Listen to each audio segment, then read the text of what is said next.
Ada beberapa ayat di sini akan disebutkan berhubungan dengan masalah akan ada namanya hari pembalasan.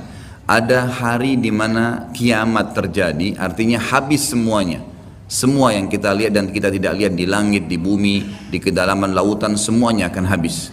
Ada saatnya di mana ajalnya datang, semuanya akan hancur dan terjadilah kiamat.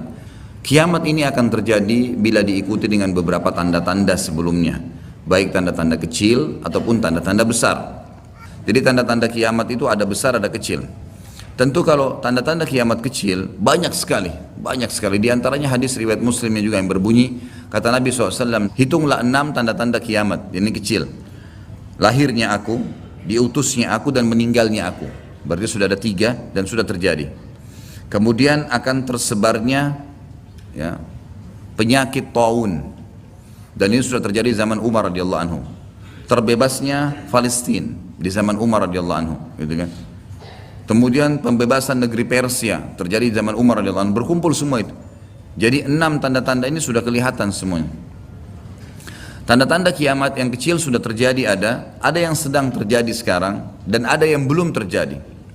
Kalau yang sedang terjadi seperti misalnya hadis Nabi SAW yang berbunyi, tidak akan terjadi kiamat sampai orang-orang mengganti nama-nama minuman keras dengan nama-nama lain. Contoh, seperti sekarang misalnya menggantinya dengan istilah-istilah lain. Ya nama inilah, ya merek itulah, ya cuman sekian 5% alkoholnya dan seterusnya. Hadis yang lain, tidak akan terjadi kiamat sampai zina tersebar, dianggap biasa, dan juga banyaknya laki-laki yang menyerupai perempuan.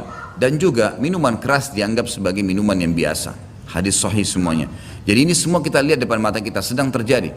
Ya, sedang terjadi. Kemudian yang belum terjadi itu seperti misalnya kalau tanda-tanda kiamat kecil terakhir sekali namanya Malhamah Kubra, peperangan besar antara kaum muslimin dengan orang-orang Nasrani. Yang ini disebutkan panjang lebar dalam hadis Bukhari, lebih dari 3 lembar kalau tidak salah. Hadis ini berbunyi, kata Nabi SAW, kalian akan bersatu dengan Bani Asfar. Bani Asfar ini sebenarnya lebih tepatnya orang-orang Rum, ya, orang-orang Nasrani. Mereka akan bersatu, kalian akan bersatu dengan mereka untuk memerangi satu kaum, tapi tidak disebutkan kaum ini siapa. Yang jelas kita akan bersatu satu waktu dengan kelompok-kelompok Nasrani ini, kemudian kita bersatu memerangi satu kaum. Allahu alam siapa mereka. Sebagian ulama berijtihad mengatakan komunis, ada yang mengatakan kapitalis, dan segala macam istilah, tapi kita beriman bahwasanya itu akan terjadi. Ringkas cerita, kalian akan memenangkan peperangan, pasukan tahaluf ini, sekutu ini akan menang. Kemudian setelah itu bubarlah semua pasukan dan tersisa pasukan di negeri Syam. Dan dari hadis ini juga ulama sekarang mengatakan kasus Syria ini akan berakhir dengan sendirinya. Karena memang hadis ini menjelaskan adanya ketentraman di negeri Syam, ya, sebelum terjadi tanda-tanda kiamat besar.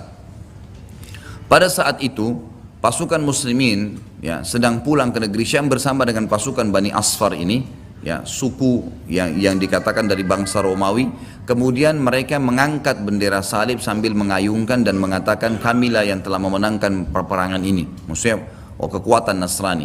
Maka yang muslim sempat, teman-teman mereka mengatakan, ini kan kita sekutu, bagaimana caranya kalian mengaku ya memenangkan sendiri. Terjadi cekcok di antara mereka. Lalu kata Nabi SAW, akhirnya segelintir muslimin yang ada di situ Allah karuniakan mereka mati syahid, terbunuh semua.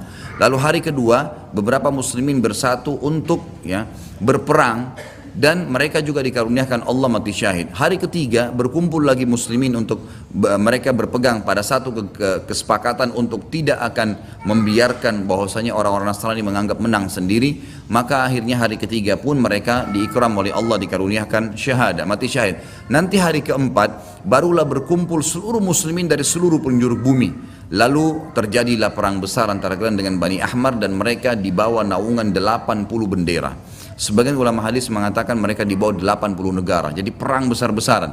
Dan di dalam kegiatan orang-orang Nasrani, di sebagian pastor dan pendeta, mereka menamakan akan terjadi nanti perang salib besar, puncak daripada penentuan siapa yang menang dan siapa yang kalah. Kita sebagai orang muslim bukan sedang memicu emosi untuk mempersiapkan diri, tapi memang ini hadis Nabi SAW, wahyu yang menyampaikan kita akan berperang melawan mereka, dan ini perang besar-besaran seluruh dunia akan terjadi. Maka kalian pun akan berperang, tapi tidak disebutkan waktunya berapa lama, sampai pasukan kalian menembus wilayah Rum dan kalian berhasil menjebolkan temboknya dengan takbir dan tasbih, berzikir.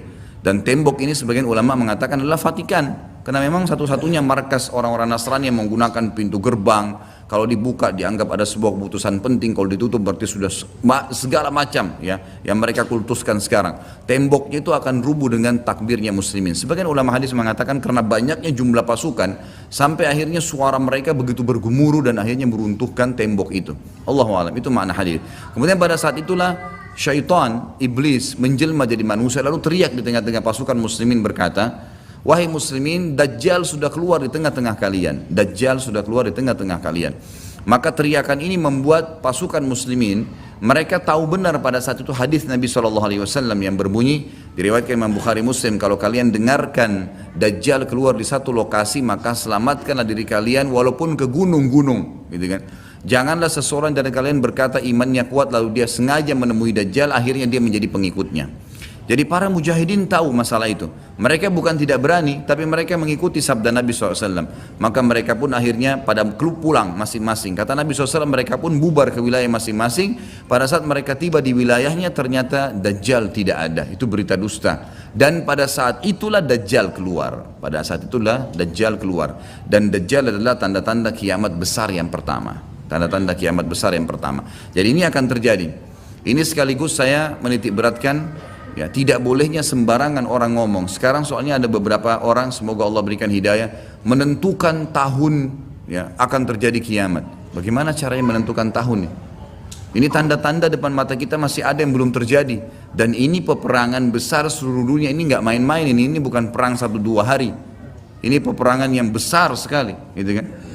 Jadi Allahu a'lam kita masih menemukan atau tidak. Tapi yang jelas menurut tanda-tanda sekarang, kita masih ada di fase-fase tanda-tanda kiamat kecil yang sedang terjadi. Tapi kita menyampaikannya, gitu kan? Yang jelas ini sesuatu yang masih Allahu a'lam. Berapa lama? Bukankah banyak orang menebak-nebak tahun 2000 sekian akan kiamat, 2000 sekian akan kiamat. Ini semua dari mana? Kita punya kiai dan guru kita Nabi Muhammad SAW menyampaikan kepada kita tanda-tandanya ada. Sebelum terjadi tanda-tanda itu tidak akan terjadi kiamat.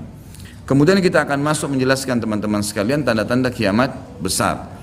Yang pertama adalah keluarnya Dajjal sebagai fitnah bagi kaum muslimin. Makanya kita dalam tahiyat membaca wa'udzubika min fitnatil masihid dajjal, dan jauhkanlah kami dari fitnahnya Masih Dajjal. Yang kedua adalah sementara Dajjal membuat kerusakan di muka bumi, maka akan keluar Mahdi, yang kata Nabi SAW akan keluar seseorang yang sama namaku, Muhammad bin Abdullah, dan dari keturunanku, dari kota Madinah.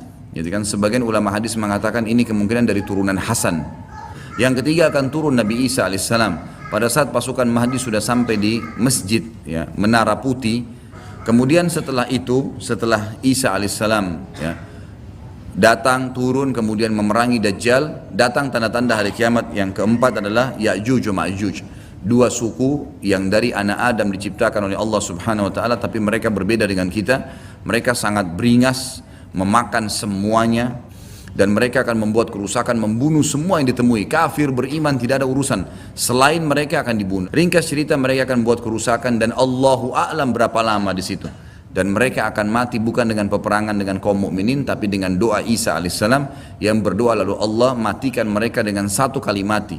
Kemudian Isa alaihissalam pun berdoa kepada Allah agar dihilangkan jenazah mereka karena seluruh bumi ini dipenuhi dengan jenazah mereka. Setelah berjalannya waktu, maka akan terjadi orang-orang kufur kembali kepada risalah langit. Setelah pada saat itu Isa alaihissalam sudah meninggal dunia, sudah mulai sebenarnya tentram, orang sudah mengenal Allah, tapi dengan berjalannya waktu manusia mulai lalai, mulai lagi kembali menyembah berhala, mereka lagi berbuat zina, mereka melakukan kekacauan. Maka keluar tanda-tanda kiamat besar yang kelima, yaitu keluarnya dabbah atau hewan melata. Yang hewan melata ini akan keluar dari tanah berbentuk seperti hewan, tapi dia bisa berbicara dan dia membawa cap yang dia mencap orang beriman dan orang kafir. Setelah keluarnya dabbah, maka akan terjadi 6, 7, 8 sekaligus tanda-tanda kiamat ini, yaitu terjadinya longsor besar di wilayah timur, dan terjadi juga longsor besar tanda-tanda kiamat yang ketujuh. Itu adalah di Jazirah Arab dan juga terjadi di wilayah baratnya Jazirah Arab, yaitu wilayah Afrika, dan ini juga akan longsor besar, gitu kan. Sebelum terjadinya longsor 6, 7, 8 tadi, di seluruh muka bumi ini akan terjadi kabut yang menutupi dunia bumi ini, dan semua dunia ini akan melihat kabut itu dalam beberapa waktu. Kemudian terjadilah tanda-tanda kiamat yang selanjutnya, yang ke-9, keluarnya api dari wilayah Aden namanya, atau wilayah padang pasirnya wilayah Aden. Aden salah satu kota di Yaman. Kemudian selanjutnya akan terbit matahari dari barat sebagaimana dia biasa terbenam dari situ.